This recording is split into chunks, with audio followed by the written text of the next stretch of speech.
রমজান মাস যখন আসে তখন তোমাদেরকে বেশি বেশি করে 4টা আমল করতে হবে। কয়টা আমল বলেন? 4টা আমল বেশি বেশি করে করতে হবে।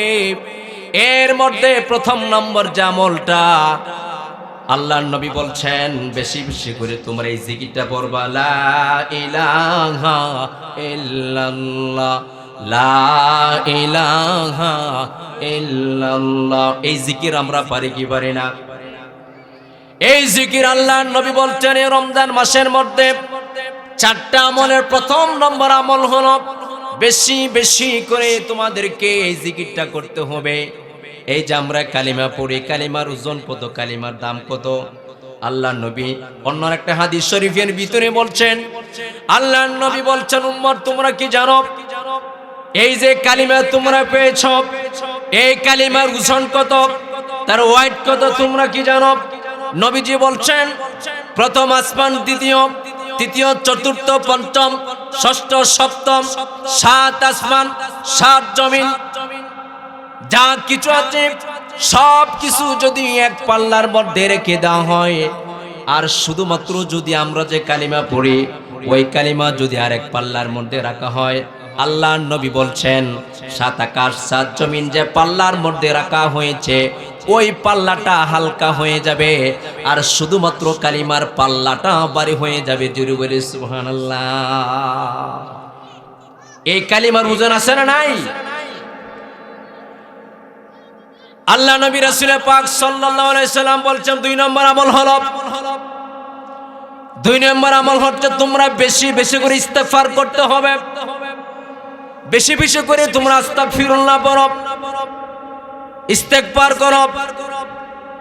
আল্লাহ রাব্বুল আলামিন বলছেন যে ব্যক্তি নাকি ইস্তেগফার করে আল্লাহ রাব্বুল আলামিন তারে maaf করে দেন। শুধুমাত্র তাই না, আল্লাহ পাক বলছেন যারা গুনাহ করার পরে ভুল বুঝতে পারে তারা এবং ইস্তেগফার করে, তওবা করে, খালিস নিয়তে তওবা করে ইস্তেগফার করার পরে আমার কাছে এসে প্রত্যাবর্তন করে আমার দিকে এসে ফিরে আসে, আল্লাহ রাব্বুল আলামিন বলছেন অতীতের যত গুনাহগুলো ছিল সবগুলো গুনাহকে আমি আল্লাহ রাব্বুল আলামিন নেক দিয়া পরিবর্তন করে দিই। জোরে বলে সুবহানাল্লাহ। অর্থাৎ আপনি তওবা করার আগে যত গুনাহ করছেন সবগুলো গুনাহকে আল্লাহ পাক কি করেন? নেকিতে পরিণত করে দেন। জোরে বলে আল্লাহু আকবার। তাহলে রমজান মাসের 2 নম্বর আমল কি বলেন? ইস্তেগফার করতে হবে, বেশি বেশি করে ইস্তেগফার, আস্তাগফিরুল্লাহ, আস্তাগফিরুল্লাহ। এটা হলো দ্বিতীয় আমল। আল্লাহর হাবিব বলছেন, আর 3 নম্বর যে আমলটা তোমরা করবা ওই আমলটা হচ্ছে বেশি বেশি করে তোমরা রমজান মাসের মধ্যে আল্লাহর কাছে তোমরা জান্নাত কামনা করবা। জোরে বলে সুবহানাল্লাহ। আমরা প্রত্যেকে জান্নাতে যেতে চাই কি চাই না? আমরা প্রত্যেকে জান্নাতে যেতে চাই। আমাদের বাবা, আমাদের মা হযরত আদম এবং হাওয়া তারা জান্নাতে ছিলেন কি ছিলেন না? তারা জান্নাতে ছিলেন। জান্নাতের মধ্যে তাদের অবস্থান ছিল। আল্লাহ রাব্বুল আলামিন যে কোনো কারণবশত দুনিয়ার মধ্যে পাঠিয়ে দিয়েছেন। আল্লাহ রাব্বুল আলামিন প্রত্যেকটা মানুষকে তিনি জান্নাত দিবেন। প্রত্যেকটা মানুষের কর্মকাণ্ডের দিকে তাকায় জুড়ে বলে সুবহানাল্লাহ। আল্লাহ পাক বলছেন দুনিয়ার মধ্যে যত ভালো কাজ আছে প্রত্যেকটা ভালো কাজের বিনিময়ে আল্লাহ রাব্বুল আলামিন জান্নাত দিবেন, আর প্রত্যেকটা খারাপ কাজের বিনিময়ে আল্লাহ রাব্বুল আলামিন বান্দার জন্য জাহান্নামের ব্যবস্থা করেছেন। জোরে বলি নাউজুবিল্লাহ। তাহলে আমরা জান্নাতে যেতে চাই কি চাই না? জান্নাতে যেতে হলে নামাজ পড়ার দরকার আছে না নাই? রোজা রাখার দরকার আছে না নাই? আমরা যে নামাজ পড়ি, এই যে 5 ওয়াক্ত নামাজ পড়ি, 5 ওয়াক্ত নামাজ পড়লে কয় ওয়াক্ত নামাজের সওয়াব দিবেন আমলনামার মধ্যে তা কি জানেন? আল্লাহর নবী রাসূল আকরাম সাল্লাল্লাহু আলাইহি সাল্লাতু ওয়াস সালাম হাদিস শরীফের ভিতরে বলছেন, শোনো উম্মত, এই 5 ওয়াক্ত নামাজ নির্দিষ্ট করার আগে আল্লাহ রাব্বুল আলামিন রাসূল পাক সাল্লাল্লাহু আলাইহি সাল্লাতু ওয়াস সালামকে 50 ওয়াক্ত নামাজ তিনি দিয়েছিলেন। শেষ পর্যন্ত উম্মতের দিকে তাকায়া, উম্মত বড় দুর্বল, উম্মতের দিকে তাকায়া আল্লাহ রাব্বুল আলামিন নামাজ মাইনাস করতে করতে করতে কয়েকটার মধ্যে আনলেন, 5 ওয়াক্তের মধ্যে আনলেন। আল্লাহ রাব্বুল আলামিন যখন নির্দিষ্ট করে দিলেন 5 ওয়াক্ত নামাজ আর মাইনাস করা হবে না, ডিক্রিজ করা হবে না, আর কমানো হবে না, আল্লাহ পাক আল্লাহর নবী রাসূল পাক সাল্লাল্লাহু আলাইহি সাল্লাতু ওয়াস সালামকে লক্ষ্য করে বললেন, বললেন নবীজি আমি কিন্তু আপনাকে প্রথম 50 ওয়াক্ত নামাজ দিয়েছিলাম, আমি নামাজ কমাতে কমাতে মাইনাস করতে করতে 5 ওয়াক্তের মধ্যে আমি দাঁড় করালাম। আল্লাহ পাক বললেন রাসূল হে, আপনার উম্মতের মধ্যে যদি কেউ 5 ওয়াক্ত নামাজ যদি সঠিকভাবে পড়তে পারে, 5 ওয়াক্ত নামাজ পড়ার কারণে আমি আল্লাহ রাব্বুল আলামিন তার আমল নামার মধ্যে 50 ওয়াক্ত নামাজের সব লিখে দেব। জোরে বলে সুবহানাল্লাহ। 5 ওয়াক্ত নামাজ পড়লে কয়েক তোর নেকি লেখা হবে, 50 ওয়াক্ত সব আল্লাহ পাক আমাদের আমল নামার মধ্যে লিখে দেবেন। এই জন্য নামাজ পড়ার দরকার আছে না নাই? প্রিয় ভাইরা আমার, রমজান মাসের আমল 3 নম্বর আমল হলো কি জান্নাত কামনা করতে হবে। মুমিন মুসলমান যারা আছেন, প্রত্যেকটা মুসলমানের, প্রত্যেকটা মুমিনের, প্রত্যেকটা মা বোনদের লক্ষ্য উদ্দেশ্য হবে জান্নাতে যাওয়া। দুনিয়ার কোনো লক্ষ্য উদ্দেশ্য নয়, মুসলমান মাত্র লক্ষ্য উদ্দেশ্য হবে জান্নাত পাওয়া, জান্নাত কামনা করা। এই জন্য ভালো কাজ করতে হবে, নামাজ পড়তে হবে, সুদ ঘুষ ছাড়তে হবে কি হবে না, ছাড়তে হবে কি হবে না, মানুষের সাথে ভালো ব্যবহার করতে হবে, সুন্দর আচরণ করতে হবে। নবীজি বলছেন 4 নম্বর যে আমলটা, 4 নম্বর আমল হলো রমজান মাস যখন শুরু হয়ে যায় তখন তোমরা আল্লাহর কাছে বেশি বেশি করে জাহান্নাম থেকে মুক্তি পাওয়ার জন্য দোয়া করতে থাকো। জোরে বলি সুবহানাল্লাহ। 4 নম্বর আমলটা কি বললাম বলেন? 4 নম্বর আমল হচ্ছে আল্লাহর হাবিব বলছেন যে তোমরা বেশি বেশি করে জাহান্নাম থেকে আল্লাহর কাছে মুক্তি চাও। আল্লাহ রাব্বুল আলামিন মুক্তি দিবেন কি দিবেন না? আল্লাহ তাআলা বলছেন ইয়াউমা লা ইয়ানফাউ মালু ওয়ালা বানুন। আল্লাহ তাআলা বলছেন সেদিন কঠিন কিয়ামতের ময়দানে তোমার সম্পদ, তোমার টাকা, তোমার পয়সা, তোমার ধন দৌলত, তোমার প্রভুত্ব, তোমার কর্তৃত্ব তোমাকে জাহান্নামের আগুন থেকে রক্ষা করতে পারবে না। জোরে বলে সুবহানাল্লাহ। ভাইরা আমার, তাহলে রমজান মাসে আমল কয়টা বললাম? 4টা আমল। 1 নম্বর কি লা ইলাহা ইল্লাল্লাহ, জিকিরটা বেশি বেশি করতে হবে। 2nd নাম্বার হচ্ছে আস্তাগফিরুল্লাহ, আস্তাগফিরুল্লাহ, এই ইস্তিগফারটা বেশি বেশি করতে হবে। 3 নাম্বার হচ্ছে আল্লাহর কাছে জান্নাত কামনা করতে হবে। 4 নাম্বার হচ্ছে জাহান্নাম থেকে আল্লাহর কাছে মুক্তি চাইতে হবে। জোরে বলে সুবহানাল্লাহ। ভাইরা আমার, আরেকটা হাদিস শরীফ আপনাদেরকে আমি শোনাচ্ছি। আল্লাহর নবী রাসূল পাক সাল্লাল্লাহু আলাইহি সাল্লাতু ওয়াসসালাম হাদিস শরীফের ভিতরে বলছেন আমার এই উম্মতদেরকে রমজান মাসের কারণে তাদেরকে 5টা জিনিসের মর্যাদা দেওয়া হয়েছে। কয়টা জিনিসের মর্যাদা দেওয়া হয়েছে বলেন? কয়টা জিনিসের মর্যাদা? 5টা জিনিসের মর্যাদা দেওয়া হয়েছে। এর মধ্যে 1 নম্বর যে জিনিসটা ওইটা হচ্ছে আল্লাহর নবী বলছেন, অর্থাৎ রমজানের গুরুত্ব কত, একজন রোজাদার ব্যক্তির দাম কত, তার মর্যাদা কত, তার ডিগনিটি কত। আল্লাহর নবী বলছেন যে ব্যক্তি নাকি রোজা রাখে, রোজা রাখার পরে সারাদিন না খেয়ে থাকার কারণে, সারাদিন না খাওয়ার কারণে, উপোস থাকার কারণে তার মুখের ভিতর থেকে দুর্গন্ধ বের হয় কি হয় না? দুর্গন্ধ বের হয় কি হয় না? এই দুর্গন্ধটা আপনার স্ত্রী পছন্দ করে না, আপনার মা বাবা পছন্দ করে না, করে কি বলেন? আপনার মুখের স্ত্রী, আপনার যে মুখের দুর্গন্ধ আছে, মুখের দুর্গন্ধ কি কোনো মানুষ পছন্দ করে? আপনার এই দুর্গন্ধ আপনার স্ত্রী পছন্দ করে না, আপনার মা, আপনার বাবা, আপনার সন্তান পছন্দ করে না। আল্লাহর নবী বলছেন মানুষ যখন রোজা রাখে, রোজা রাখার পরে সারাদিন না খেয়ে থাকার কারণে তার মুখের ভিতর থেকেই একটা দুর্গন্ধ বের হয়। আল্লাহ পাক বলছেন ওই দুর্গন্ধটা দুনিয়ার মানুষ পছন্দ করে না, কিন্তু রোজাদার ব্যক্তির মুখের দুর্গন্ধ আমি আল্লাহর কাছে মেশকে আম্বরের চেয়ে বেশি প্রিয়। জুড়ে বলে সুবহানাল্লাহ। মেশকে আম্বরের চেয়ে বেশি প্রিয় রোজাদার ব্যক্তির মুখের দুর্গন্ধ।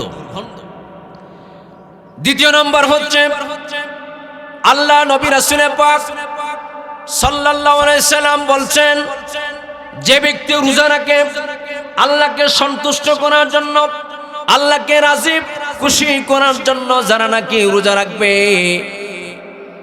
হাদিস শরীফের ভিতরে এসেছে আকাশের উপরে এবং নিচে যত ফেরেশতারা আছে, গাছগুলো আছে, সবগুলো ওই রোজাদার ব্যক্তির জন্য আল্লাহর কাছে মাগফিরাত কামনা করতে থাকে। সুবহানাল্লাহ বলেন।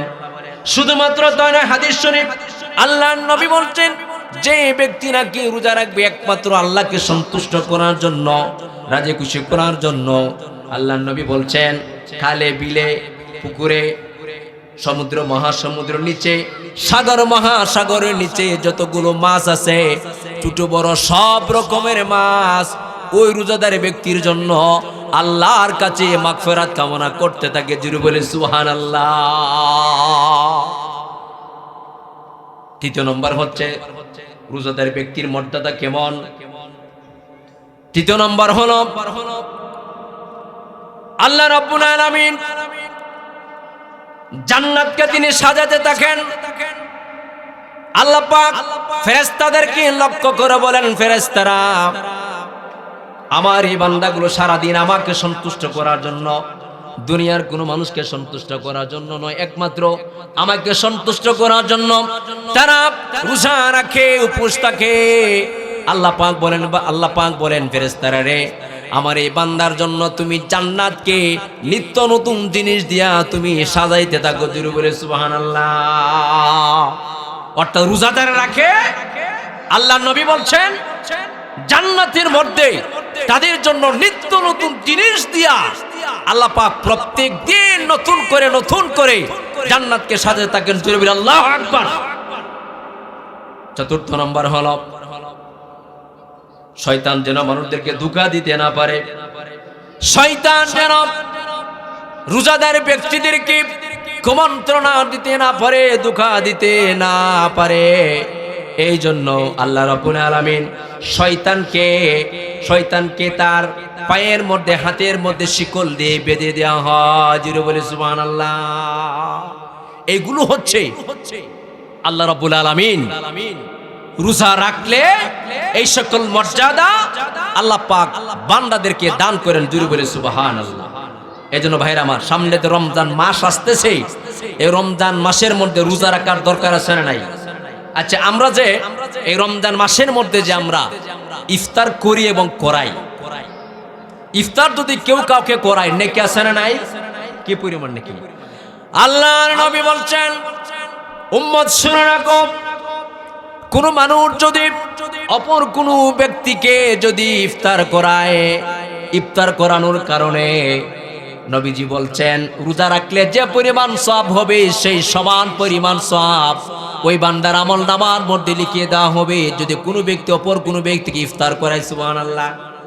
তবে এর মানে এটা নয় আপনার রোজার রাখার কারণে যে নেকি কিন্তু কমে যাবে না। নেকি কমবে নাকি? নেকি কমবে না। অনেকে আছে ইফতারের দাওয়াত দিলে যায় না, ও সারাদিন রোজা রেখেছে কি আমি এই জন্য রাখি যে আমার রোজার সব সওয়াব কি তোমাকে দিয়ে দেব? না, বিষয়টা এরকম না। নবীজি বলছেন ইফতার যদি কেউ কাউকে করায়, করানোর কারণে রোজা রাখলে যে পরিমাণ সওয়াব সেই সমান পরিমাণ সওয়াব আল্লাহ পাক বান্দার আমলনামার মধ্যে লিখে দিবেন। জোরে বলে সুবহানাল্লাহ। সাহাবারা প্রশ্ন করলেন, ইয়া রাসূলুল্লাহ, ইয়া হাবিবাল্লাহ, নবীজি আমরা তো গরিব মানুষ, আমাদের ওই রকম টাকা নাই, ওই রকম পয়সা আমাদের নাই, ওই রকম ফল ফ্রুট দিয়া তো আমরা ইফতার করাতে পারবো না।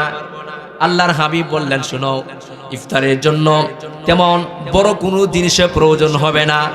নবীজি বললেন ইফতার যদি তুমি করাও তোমার ভাইকে, যদি তোমার পক্ষে সম্ভব হয় শুধুমাত্র একটা খেজুর দিয়ে করাও। সুবহানাল্লাহ বলেন। যদি সম্ভব হয় একটা খেজুর দিয়ে করাও, তাও যদি তোমার সম্ভব না হয় এক পেলা দুধ দিয়ে ইফতার করাও, তাও যদি সম্ভব না হয় আল্লাহর হাবিব বলছেন তুমি তোমার অপর ভাইকে তুমি মিষ্টি জাতীয় কোনো পানি দিয়ে ইফতার করাও। নবীজি বলছেন ইফতার দিয়ে তুমি করাইলা, এই জন্য রোজা রাখলে যে পরিমাণ সওয়াব সেই সমান পরিমাণ সওয়াব আল্লাহ পাক আপনি এবং আমার আমলনামার মধ্যে লিখে দিবেন। জোরে বলে আল্লাহু আকবার। এই রমজান মাস মুমিন মুসলমানের জন্য ইবাদত অর্জনের মাস। এই রমজান মাস মুমিন মুসলমানের জন্য ইবাদতের মৌসুম।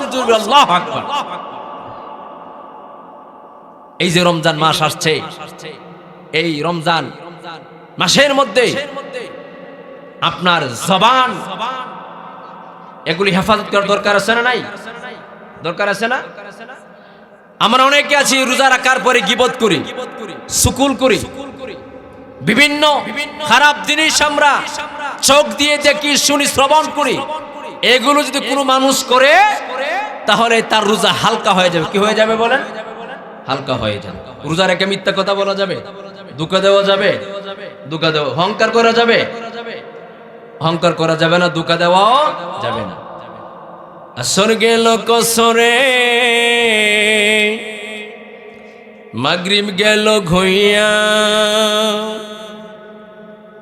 এশা গেল খাইতে খাইতে, ফজর গেল ঘুমাইয়া। আসর কখন কাজা হবে, আসর কখন কাজা হবে, কেউ তো কইল না, হইল না, হইল না আমার নামাজ, হইল না, হইল না, হইল না আমার নামাজ, হইল না। সেহরি খাইলাম, উপোস রইলাম সারাদিন ভরে, ইফতারে বসিয়া আমি দেখি হিসাব করে।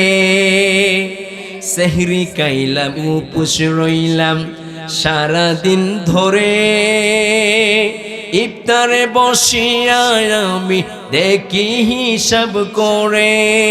ধোঁকা দিছি, মিথ্যা কইছি, পরার দন লুট্টা কাইছি। ধোঁকা দিছি, মিথ্যা কইছি, পরার দন লুট্টা কাইছি। ইবলিসের সঙ্গী হইছি, ইবলিসের সঙ্গী হইছি, পাইয়া কুমন্ত্রণা।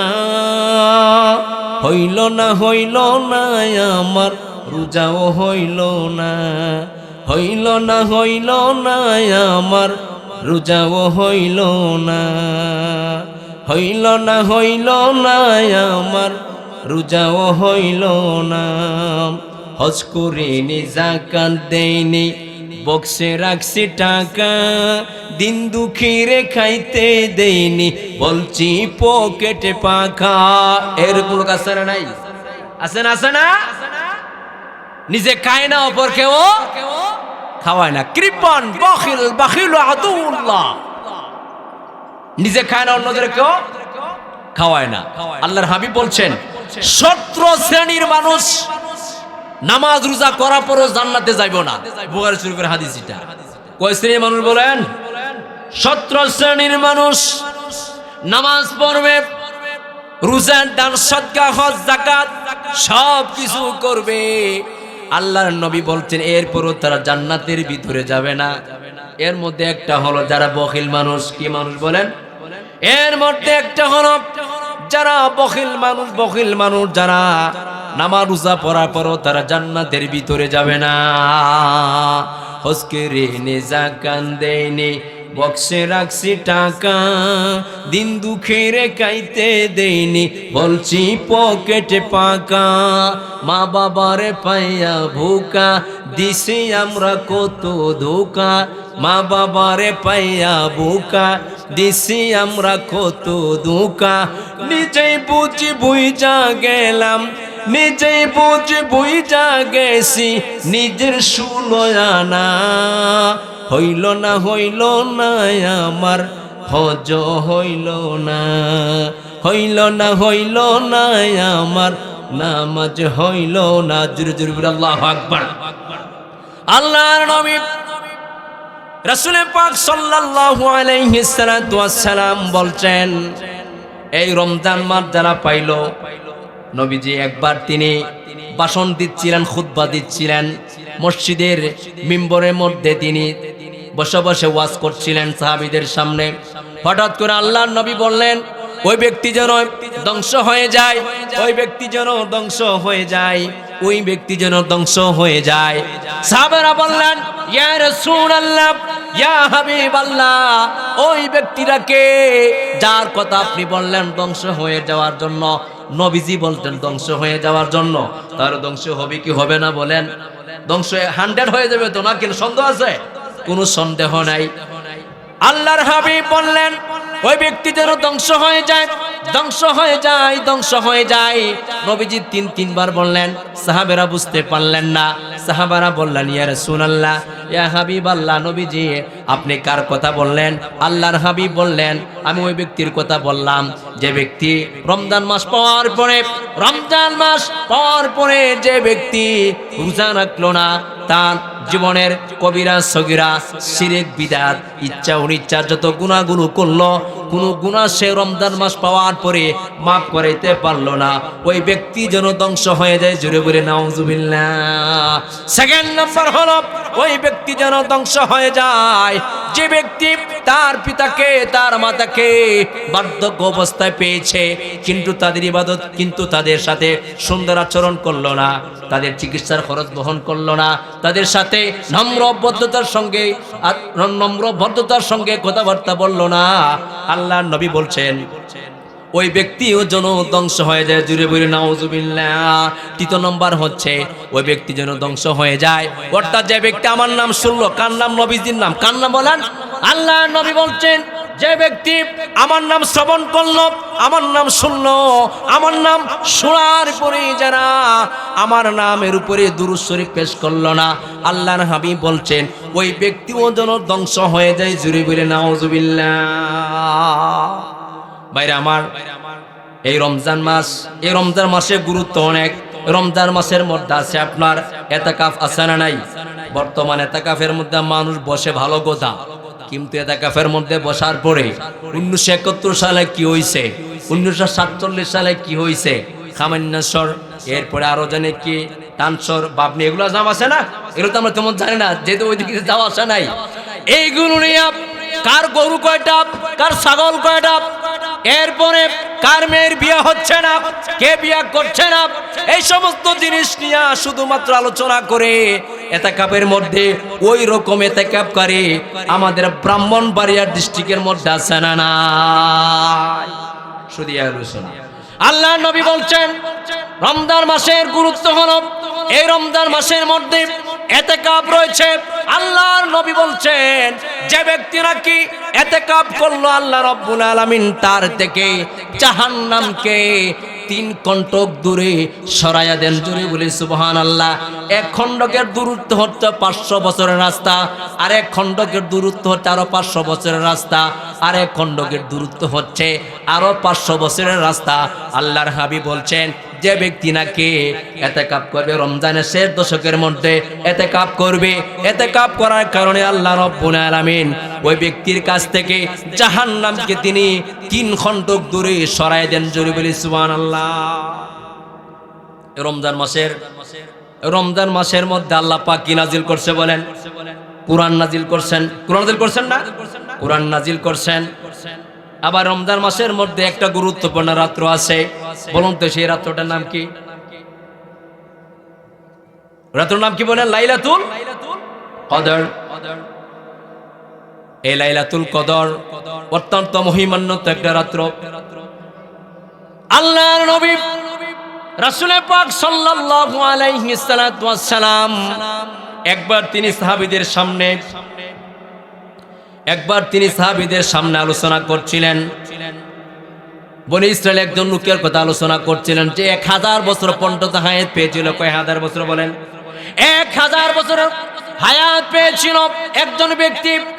ওই ব্যক্তি সারা রাত 1000 বছর পর্যন্ত সারা রাত্র সে তাহাজ্জুদের নামাজ দাঁড়িয়ে দাঁড়িয়ে পড়তো, রাত্রে কোরআন তেলাওয়াত করত। আবার যখন সকাল হয়ে যায় কাফির বেঈমানদের বিরুদ্ধে সে দিনের বেলায় রোজা রাখা অবস্থায় সে জিহাদ করত। জুড়ে বলে সুবহানাল্লাহ। এমন একজন লোকের কথা যখন আলোচনা করলেন নবীজি, তখন সাহাবীরা কাঁদতে শুরু করে দিল। সাহাবীরা কান্না দেখে আল্লাহর নবীও কান্না শুরু করে দিলেন। জুড়ে বলি সুবহানাল্লাহ। আল্লাহ রাব্বুল আলামিন হযরত জিবরাইল আমিন আলাইহিস সালাতু ওয়াস সালামকে পাঠালেন, যাও আমার বন্ধুকে গিয়ে বলো সে কেন কান্নাকাটি করছে, কিসের জন্য কান্নাকাটি করছে, কান্নার কারণটা কি? হযরত জিবরাইল আসলেন, আয়েশা জিজ্ঞেস করলেন, ইয়া রাসূলুল্লাহ আপনি কান্দেন, আবার সাহাবীরা কান্দে, কারণটা কি? আল্লাহর হাবিব বললেন, আমার এই সাহাবারা হায়াত পেয়েছে কম হায়াত পাবে, যেহেতু হায়াত কম ইবাদতের পরিমাণও কম। কম কিনা, হায়াত কম, ইবাদতের পরিমাণও কম। ওই ব্যক্তির মতো 1000 বছর পর্যন্ত হায়াত পাবে না, বেশি বেশি ইবাদত করতে পারবে না। আল্লাহ পাক বললেন, জিব্রাইল তুমি যাও, আমার বন্ধু রাসূল পাক সাল্লাল্লাহু আলাইহি সালাতু ওয়াস সালামকে গিয়ে বলো কান্না বন্ধ করতে। আমি আমার বন্ধুকে এমন একটা রাত্র দিয়েছি, এক রাত্র যদি তারা আল্লাহর ইবাদত করে, আল্লাহর গোলামি করে, তাহলে 1000 মাস, 1000 মাস, কয় হাজার মাস বলেন, 1000 মাস ইবাদত করলে যে পরিমাণ নেকি হবে, সওয়াব হবে, পুণ্য হবে, সেই সমান পরিমাণ সব আল্লাহ রাব্বুল আলামিন বান্দার আমলনামার মধ্যে লিখে দিবেন। কোন মানুষ যদি শুধুমাত্র লাইলাতুল কদর রাত্র আল্লাহর গোলামি করে জুড়ে বলে সুবহানাল্লাহ। ভাইরা আমার, আমরা এই রমজান মাসকে যেন সব রকমের অশ্লীল অনাচার থেকে আমরা নিজেরা মুক্ত থাকবো, পরিবারকে মুক্ত রাখবো, সমাজকে মুক্ত রাখবো, দেশবাসীকে মুক্ত রাখবো। আল্লাহ রাব্বুল আলামিন যেন আমাদেরকে কবুল করেন, মঞ্জুর করেন। আর আজকের মাহফিল যেন আল্লাহ তাআলা কবুল করেন, মঞ্জুর করেন। ওয়া আখিরু দাওয়ানা আলহামদুলিল্লাহি রাব্বিল আলামিন। ওয়াসসালামু আলাইকুম ওয়া রাহমাতুল্লাহি ওয়া বারাকাতুহু।